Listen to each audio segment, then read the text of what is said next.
If you're wondering if that's this game on a tombstone, don't worry, this project isn't dead yet, and let me tell you, a lot has happened over the past 2 months while working on my game, and it has finally gotten to the point that it can be finally considered a video game in Steam's eyes, and is finally coming to Steam.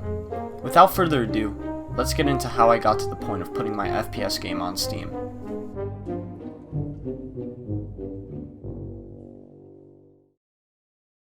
With great power comes great responsibility, and as a result, I finally gave the cylinder player models a makeover after months by turning them into beans and have given them player name tags on top in order for players to distinguish who the hell they're shooting at in-game. For the longest time, players weren't able to walk upstairs, and in order to make a solution and work on this, it actually required me to give up the cylinder player model for a while for a bean, and as a result, I started spending 2 months working on polishing up the movement. In order to polish up and perfect the movement in my game so far, I had to work on 3 main things. 1. Making a proper staircase system similar to Quake 3 for walking up and down stairs. 2. A proper stair jumping and ramp jumping system for movement to function similar like CPMA and Quake 4 separately. And 3. Adding the third movement type, wall jumping. To dumb down what staircasting is and how it works, I basically had to write some code that makes it so that way there's a big bounding box around the bottom of the player, and that if that bounding box touches anything such as a stair, it teleports up the player by the stair's height, which creates this cool visual look that makes it so that way your character is actually walking upstairs. To implement stair jumping from CPMA and ramp sliding from Quake 4, I actually had to rework how the jump works in my game, so that way whenever you jump, it's actually taking your current vertical velocity and adding it by the jump velocity. I had a lot of fun making this movement, and so as a result, I actually released a video a few weeks ago showcasing these cool movement mechanics. If you want to see some movement, here's some clips here right now. While playtesting, I found some pretty cool quirks of the movement mechanics, like accidental frame-perfect triple jumps for stair jumping, allowing you to fling yourself into the air, as well as these crazy ramp jumps in Quake 4 movement. The third movement mechanic I added into the game, completing the big trinity of movement, is a wall jumper movement type, which is purely a Quake 3 strafe jump style of movement with a wall jump, allowing for cool movement traversals to many key areas. For people who aren't good at math like myself, this works by taking the direction the wall is in and multiplying the velocity, aka the speed the player is going in, allowing for the player to jump off the wall and keep going forwards. I believe that this movement mechanic is definitely a more casual style movement mechanic, as it doesn't require much to do the wall jump, but I believe people will be able to take this movement mechanic ahead of the curve with huge potential, similar to bunny hopping and sliding. Now that movement is very polished within the game, it's time to showcase how I was able to change the weapons in my game.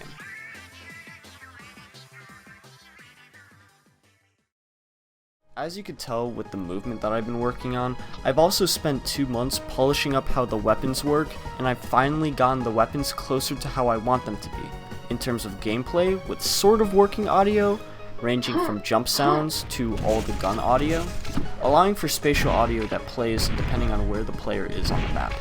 I also added the most important weapon mechanic in this game, instant weapon combos via instant weapon swap from LG and SMG to any other weapon, allowing for classic CPMA style combos like lightning gun to rail, lightning gun to rocket, etc., allowing for high octane action in this game.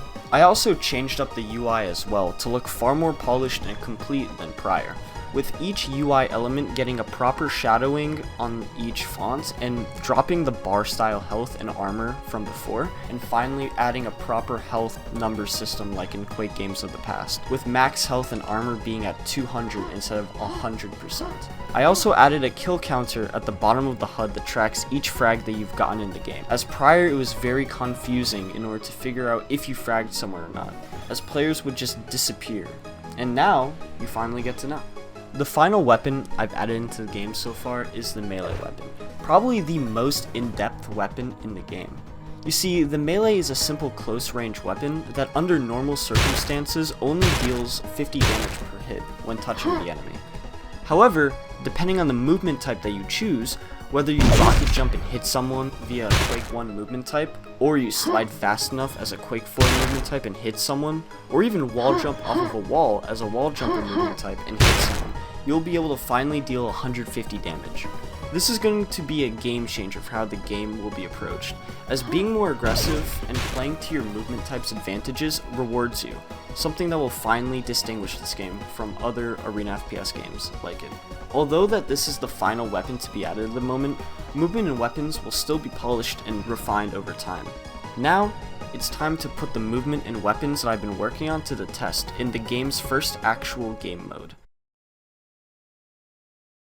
If you've never heard of this famous arena FPS game mode format, basically it sets up two players in an arena, either with the classic format of items and weapons that can be picked up around the map to better the player and outfrag each other, or an aim duel style format in which each player has full armor and full health stack with all the weapons, and whoever out-aims each other with the most frags wins. I created weapon and health armor pickups via taking the items model and applying this really cool holographic shader that I totally wrote. And as the name item pickup suggests, you simply have to walk over the item that you want to pick up and refill your ammo or health count by doing so. Each item has a different amount of ammo or health you can gain back that replenishes a certain amount and respawns after a certain amount of time. And the two main important ones to remember are Mega Health, that replenishes 150 health every 30 seconds, and Red Armor, which replenishes 150 armor every 30 seconds it is up. Let me tell you, game modes need maps, and as a result I imported two famous Quake duel maps into the game that fit the small and fast-paced combat of the classic duel I want to achieve in my game.